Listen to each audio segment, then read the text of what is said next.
Hey everyone, welcome back to Corporate Decoder, the place where we try to make sense of all that corporate mumbo jumbo. Today we're diving into Outdoor Holding Company's proxy statement, a document that at first glance might seem about as exciting as watching paint dry, but trust me, underneath the mountains of legalese, there are some interesting facts worth digging into. Think of it as corporate spring cleaning, new board members coming in, old ones leaving, and a whole lot of voting on the company's future. Before we jump in, if you appreciate getting the straight scoop, hit that subscribe button, and hey, join our Discord community linked below for deeper discussions. First things first, this is all about the 2025 annual meeting. It's like a company town hall where big decisions are made. If you own stock on June 30, 2025, you get a say. So what are we voting on? Well, there are 7 proposals covering everything from electing directors to executive pay and a potential reverse stock split. For most items, the board is urging shareholders to vote for or give 3 years. Let's talk about who's in and who's out when it comes to the board of directors.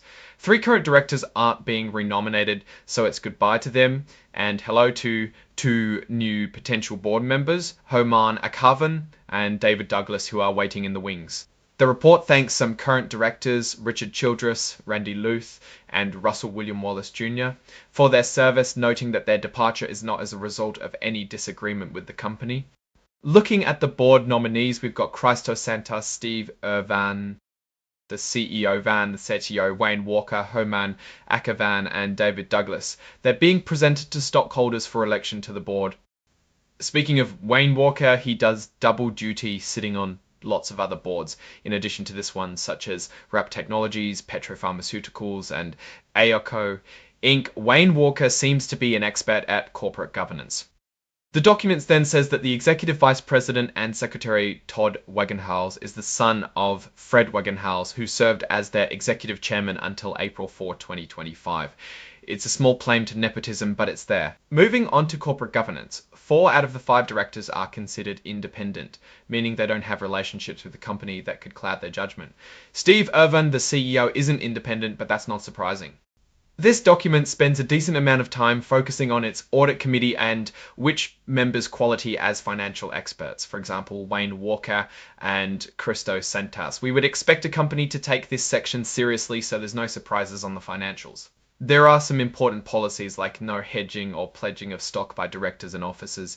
There's also something called a clawback policy, which means the company can take back executive pay if financial results are restated due to misconduct. It can claw back some pay in cases of fraud. Speaking of that special committee investigation, the company self-identified accounting and financial reporting errors in relation to capitalization and valuing of share-based compensations. Because of this, and in accordance with the clawback policy, the compensation committee is conducting a recovery analysis with respect to incentive-based compensation as a result. But the analysis so far is incomplete.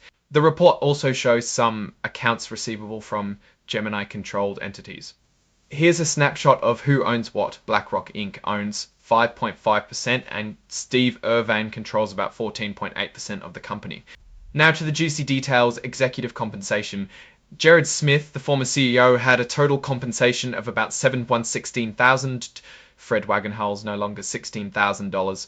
And Anthony Tate, who was the VP of Sales, cleared about $960,000. It should be noted Jared Smith and Fred Wagenhals no longer work at the company.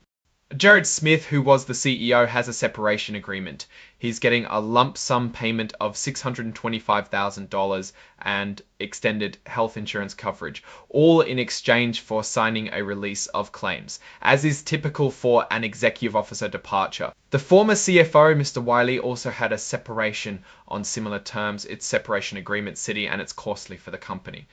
On the more typical side, here's a look at performance-based pay. The company had a management by objectives program for the 2025 fiscal year. There are a variety of different personal and fiscal targets the employees have to meet to earn their bonus.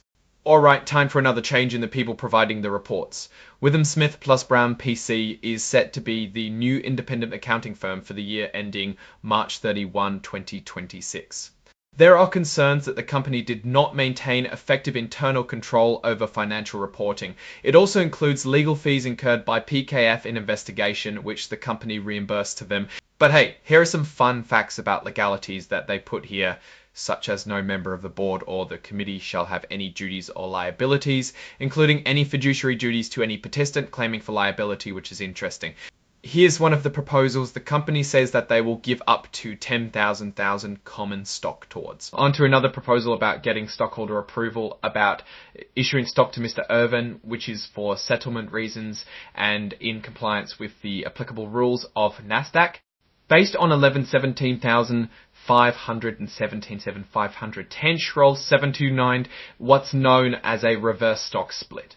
Our board has approved. Subject to stockholder approval, an amendment to the certificate of incorporation to effect a restock split of a company's common stock at a ratio in the range of 1:5 to 1:10.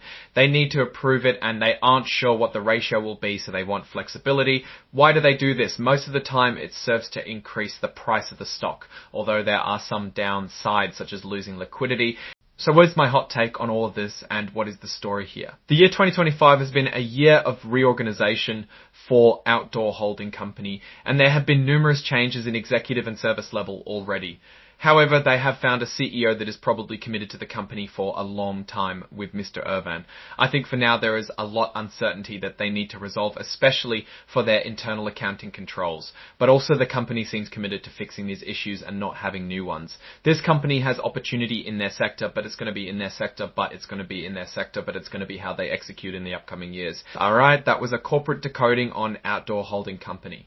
Drop your thoughts in the comments if this analysis was valuable. Hitting that like button really helps, and subscribe for more deep dives.